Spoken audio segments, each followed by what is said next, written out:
Hello guys, in this video I'm going to show you how to set up a stop order exchange on Revolut. So to do that, it's pretty simple. You just have to open up the Revolut application.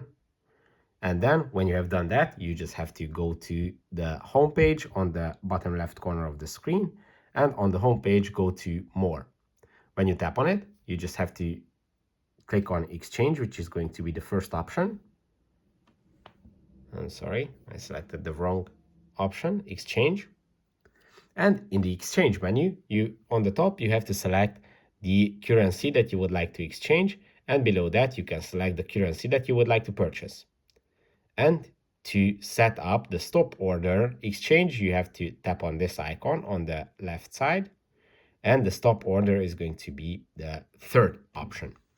And when you have done that, you can just set your stop price. And after that, you can tap on Done.